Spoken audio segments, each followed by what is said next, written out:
Hello friends, हमारे YouTube channel एजुकेटरी में आप सबका हार्दिक स्वागत है। फ्रेंड्स, आज हम कक्षा 9 विषय विज्ञान अध्याय 2 क्या हमारे आसपास के पदार्थ शुद्ध हैं के अभ्यास प्रश्नों को हल करेंगे। पहला प्रश्न है, निम्नलिखित को पृथक करने के लिए आप किन विधियों को अपनाएंगे। तो यहाँ पर विभिन्न प्रकार की चीज़ें हैं।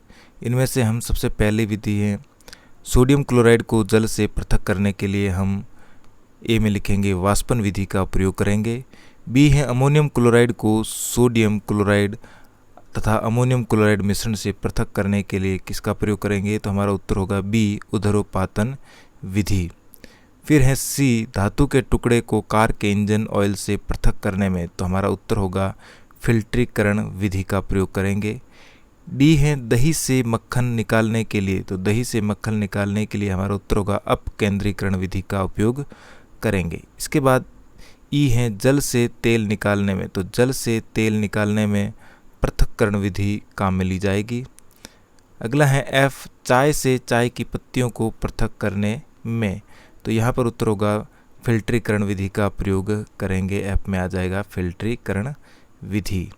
इसके बाद है जी बालू से लोहे की पिनों को पृथक करने में, तो यहाँ पर हमारा उत्तर होगा जी के अंदर चुंबकीय पृथक्करण विधि का उपयोग हम करेंगे।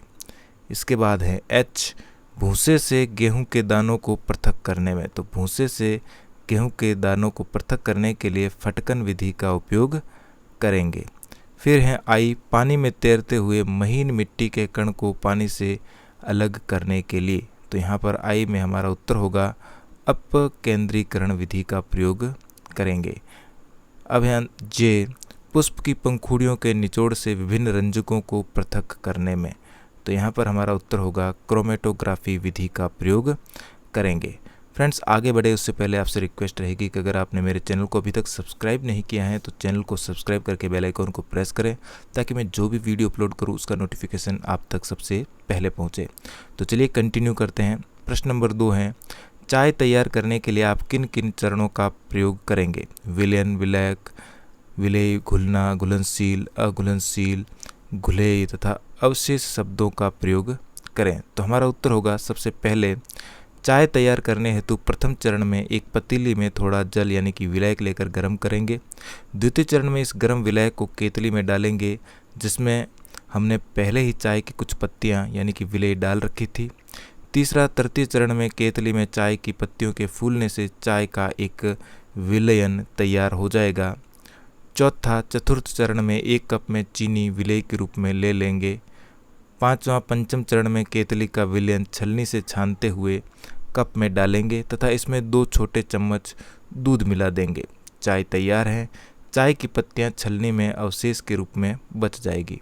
चाय का घुला हुआ भाग छनित यानी कि फिल्ट्रेट के रूप में आ जाएगा। यहाँ चीनी और दूध घुलनशील विलेय हैं, जबकि चाय की पत्तियां अघुलनशील अवशेष हैं। तीसरा प्रश्न है, प्रज्ञा ने 3 अलग अलग पदार्थों की घुलनशीलताओं को विभिन्न तापमानों पर जांचा तथा नीचे दिए गए आंकड़ों को प्राप्त किया।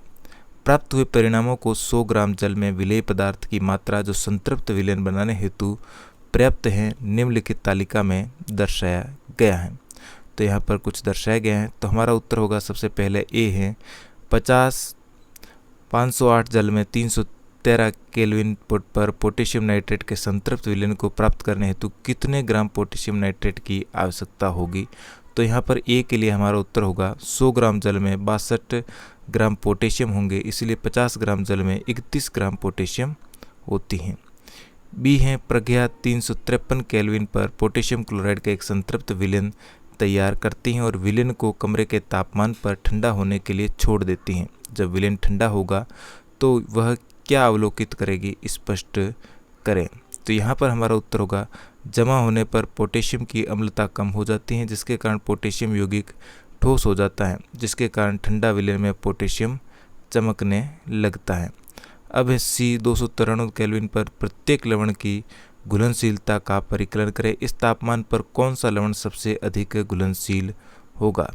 तो यहाँ पर हमारा उत्तर होगा सी सक्रिय 32 ग्राम, सांद्रित है 36 ग्राम, पोटेशियम 35 ग्राम, अमोनियम 37 ग्राम और 293 केल्विन अमोनियम एसिड अधिक है।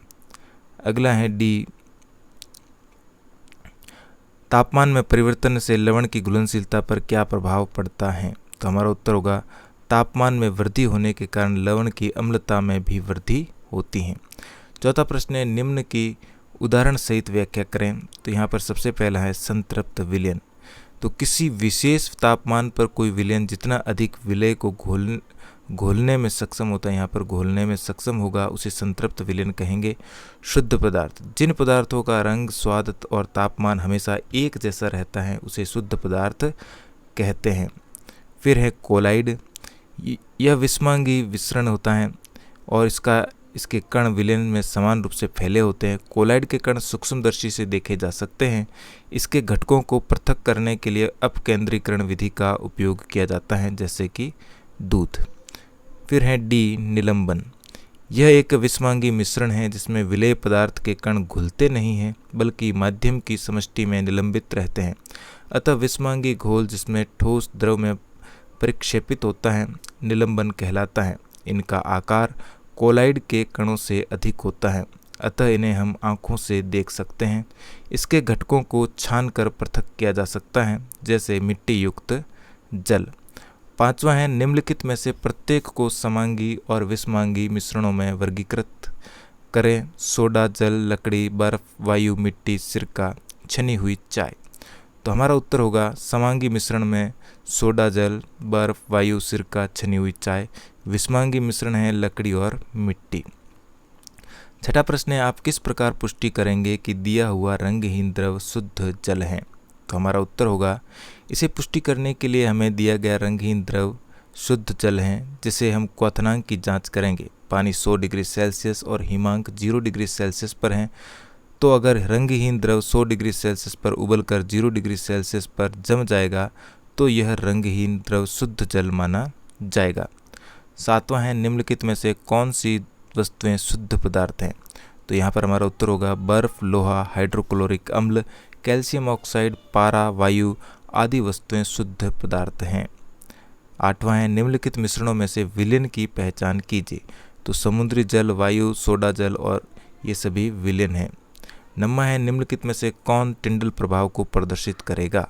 तो हमारा उत्तर होगा दूध और स्टार्च विलयन टिंडल प्रभाव को प्रदर्शित करेगा। 10वां प्रश्न है, निम्नलिखित को तत्व, यौगिक और मिश्रण में वर्गीकृत कीजिए। तो यहाँ पर इनमें से हम छांट कर लिखेंगे। सबसे पहले तत्व, तो सोडियम, चांदी, टिन और सिलिकॉन ये तत्व हैं। यौगिक के अंदर हम लिखेंगे कैल्शियम कार्बोनेट, मीथेन और कार्बन डाइऑक्साइड। मिश्रण के अंदर हम लिखेंगे मिट्टी, चीनी का घोल, कोयला, वायु, साबुन और रक्त। 11वां प्रश्न है, निम्नलिखित में से कौन कौन से परिवर्तन रासायनिक हैं? तो इसका उत्तर होगा पौधे की वृद्धि, लोहे में जंग लगना, खाना पकाना, भोजन का पाचन और मोमबत्ती का जलना, ये सभी रासायनिक परिवर्तन है। इसके साथ ही हमारा पाठ यहीं पर समाप्त हुआ। वीडियो अच्छा लगा तो लाइक, शेयर और चैनल पर पहली बार है तो चैनल को सब्सक्राइब करना बिल्कुल भी ना भूलें। मिलते हैं इसी प्रकार के और वीडियो के साथ। धन्यवाद।